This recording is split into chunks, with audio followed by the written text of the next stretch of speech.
হিসাব বিজ্ঞানের আদ্যপান্ত ইউটিউব চ্যানেলে আপনাদের সবাইকে স্বাগত জানাচ্ছি। আমি মোহাম্মদ তাজুল ইসলাম, প্রভাষক, হিসাব বিজ্ঞান বিভাগ, বিনোদপুর কলেজ, চাঁপাইনবাবগঞ্জ, রাজশাহী। আজকের ক্লাসের আলোচ্য বিষয় মালিকানা সত্ত্ব ও এর উপাদানসমূহ, মূলধন ও উত্তোলনের ধারণা, আয় ও খরচের ধারণা, হিসাব বিজ্ঞানে ব্যবহৃত 3টি সি এর ধারণা। মালিকানা সত্ত্ব বা ওনার্স ইকুইটি। ব্যবসায়ের মোট সম্পত্তির উপর মালিকের দাবি হল মালিকানা সত্ত্ব। ব্যবসায়ের মোট সম্পত্তি থেকে মোট বহিদায় বাদ দিলে তা মালিকানা সত্ত্বের সমান হবে।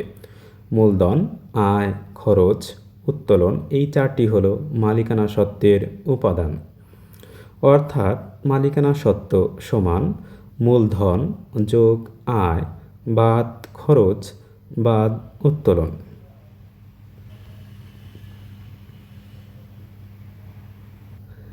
এখন আমরা মালিকানা সত্ত্বের উপর প্রভাব বিস্তারকারী উপাদানসমূহ সম্পর্কে জানব।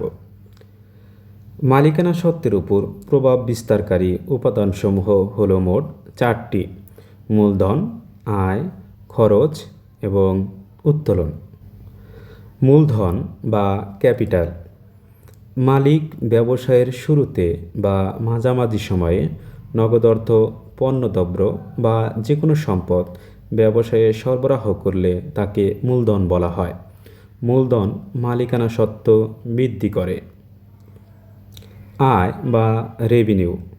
একটি নির্দিষ্ট হিসাবকাল বা সময়ে কোনো ব্যবসায় প্রতিষ্ঠান পণ্য বিক্রয়, সেবা প্রদান বা বিনিয়োগের মাধ্যমে যে অর্থ বা আর্থিক সুবিধা অর্জন করে তাকে আয় বলা হয়। আয় মালিকানা সত্ত্ব বৃদ্ধি করে। খরচ বা এক্সপেন্সেস।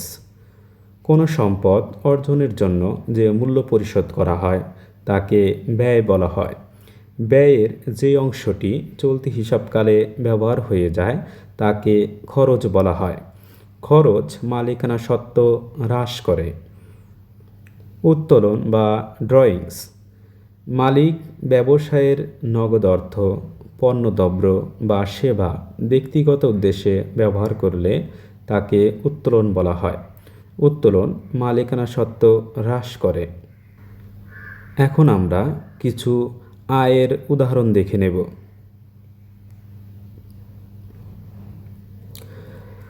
বিক্রয় আয়, সেবা আয়, শিক্ষানবিশ সেলামি, উপভাড়া আয়, বিনিয়োগের সুদ, উত্তোলনের সুদ, ব্যাংক জমার সুদ, কমিশন আয়, বাড়ি ভাড়া আয়, প্রাপ্ত বাট্টা, প্রদত্ত ঋণের সুদ, বিবিধ আয় ইত্যাদি।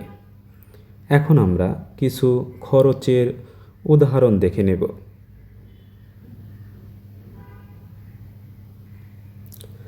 ক্রয় হিসাব, বেতন হিসাব, মজুরি হিসাব, ভাড়া হিসাব, বিজ্ঞাপন হিসাব, বীমা সেলামি হিসাব, অনাদায়ী পাওনা বা কুঋণ, অবচয় হিসাব, ক্রয় পরিবহন বা আন্তঃপরিবহন, জাহাজ ভাড়া, বিক্রয় পরিবহন বা বহি পরিবহন, মেরামত ও রক্ষণাবেক্ষণ খরচ, আমদানি শুল্ক, রপ্তানি শুল্ক, শিক্ষানবিশ ভাতা, মণিহারি খরচ বা সাপ্লাইজ খরচ, প্রদত্ত বাট্টা, কমিশন খরচ, আপ্যায়ন খরচ, ঋণের সুদ, মূলধনের সুদ, ব্যাংক জমাতিরিক্তের সুদ, ব্যাংক চার্জ, ডক চার্জ, উপযোগ খরচ, নিরীক্ষা ফি, বিবিধ খরচ, বিবিধ ক্ষতি ইত্যাদি।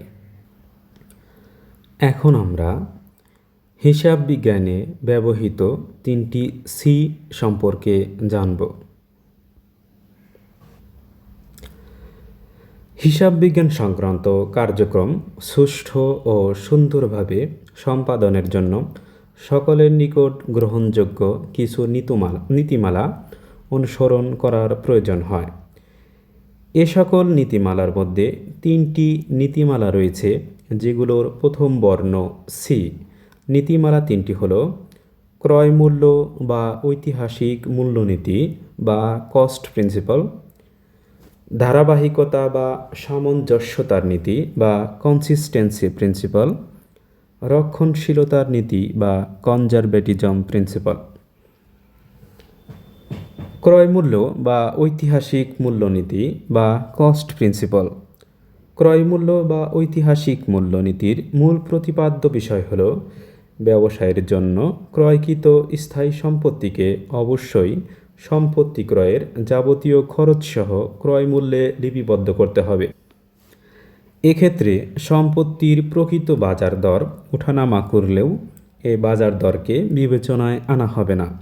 মুদ্রাস্ফীতির কারণে এ নীতি বর্তমানে চ্যালেঞ্জের মুখোমুখি, কেননা উদ্ধৃতপত্রের মাধ্যমে প্রদর্শিত সম্পত্তির ক্রয় মূল্য ও প্রকৃত বাজার মূল্য অনেক সময় সমান হয় না। ধারাবাহিকতা বা সামঞ্জস্যতার নীতি বা কনসিস্টেন্সি প্রিন্সিপাল। ধারাবাহিকতা বা সামঞ্জস্যতার নীতি অনুযায়ী প্রতি বছর একই পদ্ধতি ব্যবহার করে হিসাব সংরক্ষণ করতে হয়। যেমন স্থায়ী সম্পত্তির অপচয় নির্ধারণের ক্ষেত্রে কোনো বছর যদি সরলরৈখিক পদ্ধতি ব্যবহার করা হয়, তাহলে পরবর্তী বছরগুলোতে সরলরৈখিক পদ্ধতি ব্যবহার করেই সম্পত্তির অপচয় নির্ধারণ করতে হবে।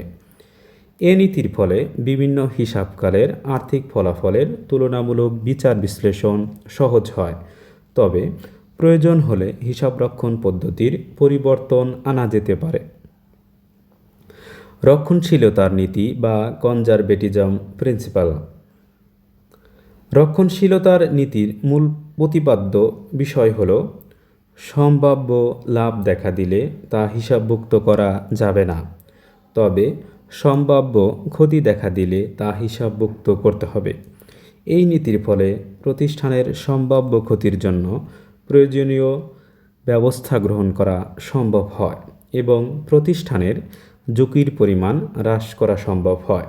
রক্ষণশীলতার নীতির ব্যবহারের জন্যই হিসাব সংরক্ষণের ক্ষেত্রে সমাপনী মজুত পণ্যের ক্রয় মূল্য ও বাজার মূল্যের মধ্যে যেটি ছোট তা হিসাবভুক্ত করা হয়।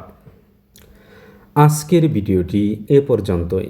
আমাদের পরবর্তী ক্লাসের আলোচ্য বিষয় হিসাব চক্রের ধারণা, হিসাব চক্রের ধাপসমূহ, হিসাবের ধারণা, আধুনিক পদ্ধতিতে হিসাবের শ্রেণীবিভাগ, সনাতন পদ্ধতিতে হিসাবের শ্রেণীবিভাগ। ধারাবাহিকভাবে হিসাব বিজ্ঞানের সকল ক্লাস পেতে চ্যানেলটি সাবস্ক্রাইব করে আমাদের পাশে থাকুন। ধন্যবাদ।